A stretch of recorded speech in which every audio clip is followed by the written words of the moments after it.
നമസ്കാരം. മലയാളി വാർത്ത ഇൻസൈഡിലേക്ക് സ്വാഗതം. SDPI ബന്ധത്തിന്റെ പേരിൽ മുഖ്യമന്ത്രി പിണറായി വിജയനും CPM ജനറൽ സെക്രട്ടറി MA ബേബിയും തമ്മിലുള്ള അഭിപ്രായ ഭിന്നത രൂക്ഷമാവുന്നു. തീവ്രവാദ സംഘടനയുമായി യാതൊരുവിധ ബന്ധവും പാടില്ല എന്ന ബേബിയുടെ നിലപാടിനെതിരെ പിണറായി രംഗത്തെത്തിയതാണ് ഭിന്നത രൂക്ഷമാകാൻ കാരണം. മരുമകനെ രക്ഷിക്കാൻ വേണ്ടിയുള്ളതാണ് സഖ്യമെന്ന നിലപാടിലാണ് ബേബി. പാലക്കാട്, മങ്കട, വേങ്ങര മണ്ഡലങ്ങളിൽ LDF സ്ഥാനാർത്ഥിക്ക് SDPI പിന്തുണ പ്രഖ്യാപിച്ചതിനെ തള്ളിപ്പറയാതെ മുഖ്യമന്ത്രി പിണറായി വിജയൻ നിലപാട് എടുത്തതാണ് ഭിന്നത രൂക്ഷമാക്കിയത്. ബേപ്പൂർ ഉൾപ്പെടെയുള്ള മണ്ഡലങ്ങളിൽ SDPIയുമായി ബന്ധം നിലവിലുണ്ട്. LDF മലപ്പുറം ഉൾപ്പെടെ പലയിടത്തും സ്വതന്ത്രരെ നിർത്താറുണ്ട് എന്നും അത് മുസ്ലിം ലീഗിന് വലിയ പ്രയാസം സൃഷ്ടിച്ചിട്ടുണ്ടെന്നും പിണറായി പറയുന്നു. അതിൽ വിഷമമുള്ളവരുണ്ടാകും. അത്തരം കാര്യങ്ങളിൽ തെറ്റായ ചിത്രം ഉയർത്തിക്കൊണ്ടുവരാനുള്ള ശ്രമമാണ് നടക്കുന്നത് എന്നും അദ്ദേഹം പറഞ്ഞു. എന്നാൽ ഇക്കാര്യത്തിൽ രമേശ് ചെന്നിത്തല ഉന്നയിച്ച ഡീല് ആരോപണം നുണയാണെന്നും പിണറായി വിജയൻ പറയുന്നു. മത്സര ചിത്രം തെളിഞ്ഞതോടുകൂടിയാണ് പ്രചാരണ അജണ്ട സെറ്റ് ചെയ്യുന്ന വിധത്തിലുള്ള കടന്നാക്രമണത്തിലേക്ക് നേതാക്കൾ കടന്നത്. CPM BJP ഡീല് ആരോപണം ഉയർത്തി പ്രതിപക്ഷ നേതാവാണ് അതിന് തുടക്കമിട്ടത്. നേരിടാൻ മുഖ്യമന്ത്രി നേരിട്ടിറങ്ങി. കോൺഗ്രസിനെ പൊതുവെയും പ്രതിപക്ഷ നേതാവിനെ പ്രത്യേകിച്ചും സംഘപരിവാർ ബന്ധത്തിൽ കുരുക്കിയായിരുന്നു മുഖ്യമന്ത്രിയുടെ പ്രതിരോധം. ആ വാഗ്ദാനം ഇപ്പോഴും തുടരുന്നുമുണ്ട്.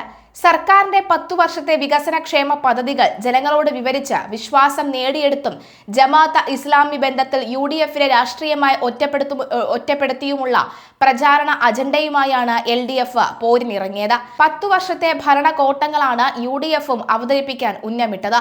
ജമാഅത്തെ ഇസ്ലാമി ബന്ധത്തിന്റെ പേരിൽ UDFനെ കുറ്റപ്പെടുത്തിയ LDF SDPI PDP ബന്ധമുണ്ടെന്ന ആരോപണം കേൾക്കുന്ന സ്ഥിതിയിലെത്തി. SDPI ബന്ധം സംബന്ധിച്ച ചോദ്യങ്ങളോട് മുഖ്യമന്ത്രി പിണറായി വിജയൻ ക്ഷുഭിതനായി. SDPIയുടെ തെരഞ്ഞെടുപ്പ് നിലപാട് തന്നോടല്ല അവരോട് ചോദിക്കണമെന്ന് മുഖ്യമന്ത്രി പറഞ്ഞു. മലപ്പുറത്ത് മാധ്യമപ്രവർത്തകരുടെ ചോദ്യങ്ങൾക്ക് മറുപടി പറയുകയായിരുന്നു അദ്ദേഹം.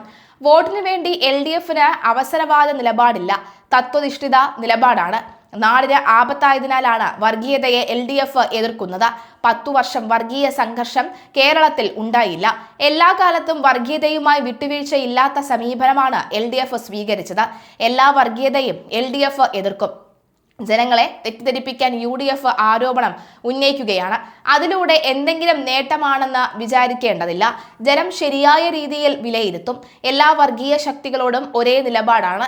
UDF പ്രചരിപ്പിക്കുന്നത് പോലെ CPMന് ഏതെങ്കിലും വർഗീയ ശക്തികളുമായി ബന്ധമുണ്ടെന്ന് വരുത്താനാണ് ശ്രമം. LDFനെ അന്ന് കിട്ടില്ല എന്ന് മുഖ്യമന്ത്രി പറയുന്നു. SDPIയെ കുറിച്ച് താനല്ല മറുപടി പറയേണ്ടത്. അത് SDPIക്കാരോട് തന്നെ ഇപ്പോൾ ചോദിക്കണം. പ്രത്യേക അജണ്ടയുമായി വന്നതാണെങ്കിൽ അത് മാറ്റിവെച്ചാൽ മതി. SDPIയെ കുറിച്ച് താനാണോ മറുപടി പറയേണ്ടത്? അത് SDPIക്കാരോടല്ലേ ചോദിക്കേണ്ടത്? SDPI വോട്ടുകൾ വേണ്ടെന്ന് വെക്കുമോ എന്ന ചോദ്യത്തിന് അദ്ദേഹം വ്യക്തമായ മറുപടി നൽകാനും തയ്യാറായില്ല. UDFനാണ് ഇത്തരം സംഘടനകളുമായി വോട്ട് കച്ചവടം ഉള്ളതെന്നും തനിക്കെതിരെയുള്ള ചോദ്യങ്ങൾ മാധ്യമങ്ങളുടെ പ്രത്യേക അജണ്ടയാണെന്നും അദ്ദേഹം കുറ്റപ്പെടുത്തി. ചില മണ്ഡലങ്ങളിൽ SDPI സ്ഥാനാർത്ഥികളെ പിൻവലിച്ചതും LDF സ്ഥാനാർത്ഥികൾ അവരുടെ വോട്ട് സ്വീകരിക്കുമെന്ന് പറഞ്ഞതും സംബന്ധിച്ച ചോദ്യങ്ങൾ അദ്ദേഹത്തെ കൂടുതൽ ചൊടിപ്പിച്ചു. ഇയാൾക്ക് വേറെന്തോ സൂക്കേടാണ് കേട്ടോ എന്നാണ് ഒരു മാധ്യമപ്രവർത്തകരോട് പ്രതികരിച്ചത്. മരുമോനിസത്തിനെതിരെയാണ് തന്റെ പോരാട്ടമെന്ന തൃണമൂൽ കോൺഗ്രസ് നേതാവ് PV അൻവറിന്റെ ആരോപണം സംബന്ധിച്ച ചോദ്യത്തോടും മുഖ്യമന്ത്രി ക്ഷുഭിതനായി.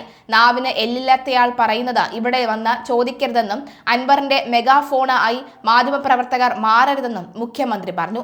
അതേസമയം സംസ്ഥാനത്ത് CPM SDPIയും തമ്മിൽ പരസ്യ ധാരണയുണ്ടെന്ന് കോൺഗ്രസ് നേതാവ് രമേശ് ചെന്നിത്തല ആവർത്തിച്ചു. മുഖ്യമന്ത്രി നേരിട്ട് ഇടപെട്ടാണ് SDPIയുമായി ധാരണയുണ്ടാക്കിയിരുന്നത്. വേങ്ങര, മക്കട എന്നിവിടങ്ങളിൽ SDPI സ്ഥാനാർത്ഥികളായിരുന്നവരാണ് ഇപ്പോൾ CPM സ്ഥാനാർത്ഥി.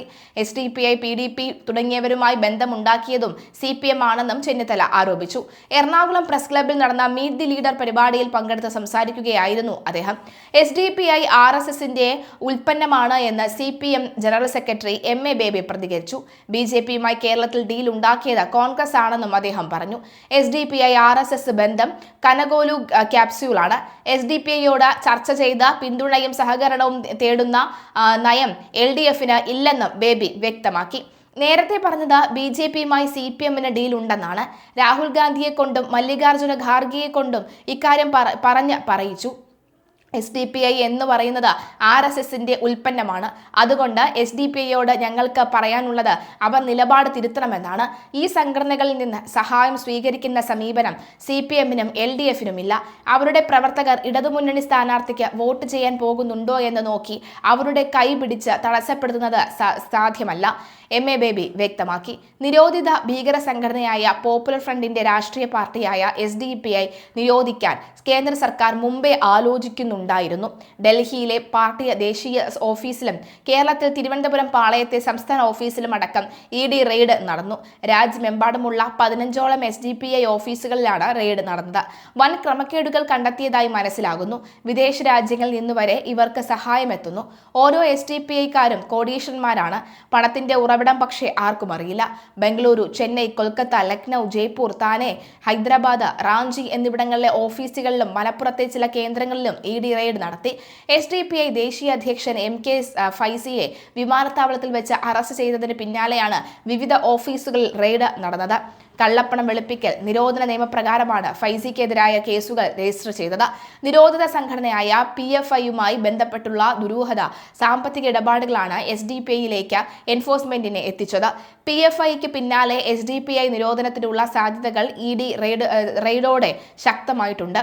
നിരോധന ഭീകര സംഘടനയായ പോപ്പുലർ ഫ്രണ്ടുമായി ബന്ധപ്പെട്ട കള്ളപ്പണം വെളുപ്പിച്ച കേസിൽ മലയാളിയായ മുഹമ്മദ് കുട്ടി ഫൈസിയെ എൻഫോഴ്സ്മെന്റ് ഡയറക്ടറേറ്റ് അറസ്റ്റ് ചെയ്തതിൽ കേരളത്തിന്റെ മതപരവും രാഷ്ട്രീയവുമായ സ്ഥിതിഗതികൾ ശരിയായി മനസ്സിലാക്കുന്നവർക്ക് അസ്വാഭാവികത തോന്നില്ല.